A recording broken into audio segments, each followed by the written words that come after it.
Welcome back to CBSN's continuing coverage of the 2016 Republican National Convention right here in Cleveland, Ohio. And I'm really happy to welcome back Congresswoman Marsha Blackburn, who will address the RNC Thursday night. It's good to see you. That's right. Good to see you. So I want to get your thoughts real quick before we dive into some other things, because it is something that has been brewing over the last 48 hours. Might not have brewed so long if the Trump campaign had addressed it. I want to get your thoughts on Melania Trump's speech and the recent controversy.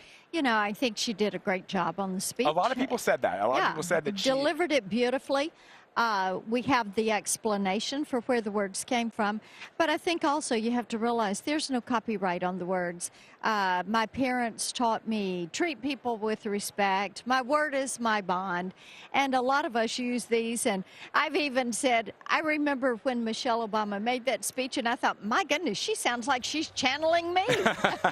Well, it is. I think a lot of people would be surprised to hear Michelle Obama's words at a Republican National Convention. But hey, we got the explanation, and you're comfortable that that doesn't. I am. You're not. It doesn't give you a sense, though, that perhaps in some instances, and this is not the first time, there is perhaps a lack of discipline within the Trump campaign.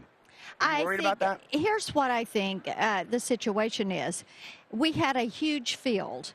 We have had millions of new voters into the Republican primary. He gets the nomination. The convention is about 6 weeks earlier than normal this year. They had a very short lead time.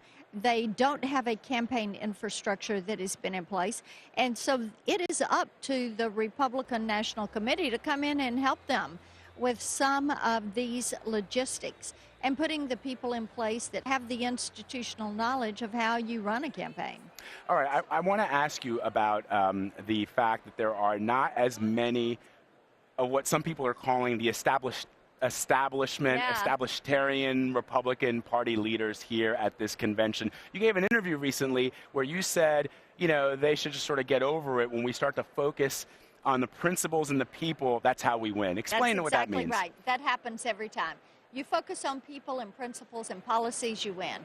You focus on a personality and you lose. It happens all the time with Republicans.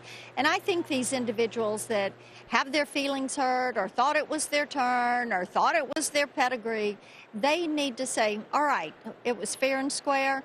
The people had their vote. I lost. And I'm going to be a good player, and I'm going to come out here and I'm going to support our nominee. So why isn't Governor John Kasich going with that approach? I mean, this is his state. He lobbied to have the convention here in Ohio. This is a state, as you know, that could decide the presidency. Why isn't he here?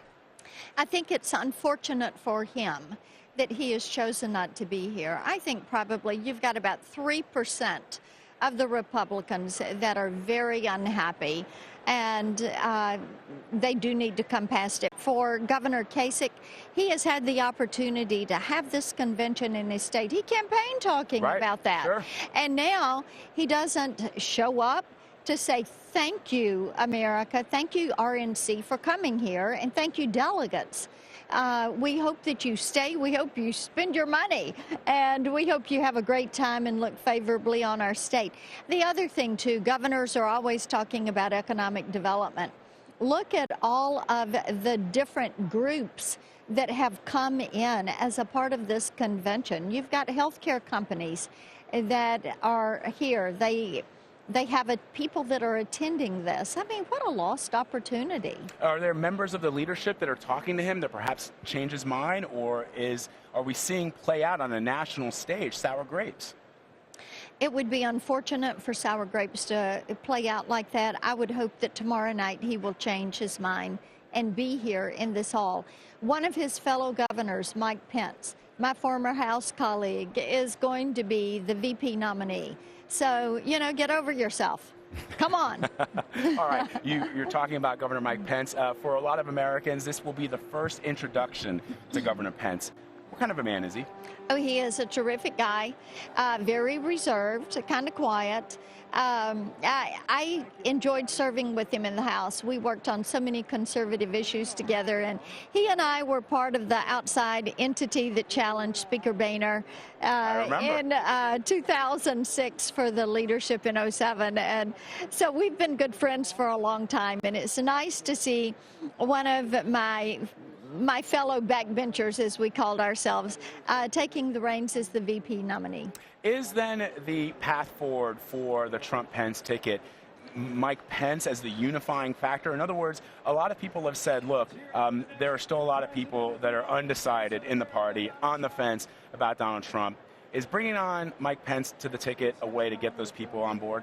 I think that for the evangelicals and for many of the conservatives, the fiscal conservatives, bringing in Mike Pence shows a couple of different things. Number one, it shows that Donald Trump is open-minded, listens, takes advice, because he really didn't know Mike Pence before this process. Some of the others that were shortlisted, he knew. He had relationships with them.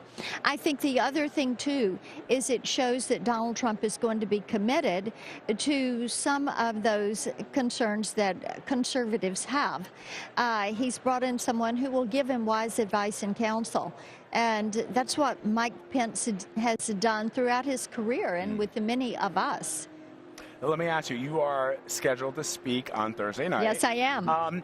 A lot of people have said, look, it's not hard to get this crowd fired up about Hillary Clinton. There's one thing that unites the crowd here is that they don't like Hillary Clinton. But we need to start hearing more about the priorities. We need to hear more about the platform. Are we going to hear more of Hillary Clinton in your speech, or are you going to talk about Donald Trump and the path I'm forward? going to talk about unity and Donald Trump as a leader. And I think you'll see the others talk about that. Ivanka is going to introduce Mr. Trump. He will come out and he's going to lay out vision and action. It's going to be a great speech. All right, Congresswoman Marsha Blackburn. So good to see you again. Good to see you. Thank you very much. Looking forward to your speech on Thursday.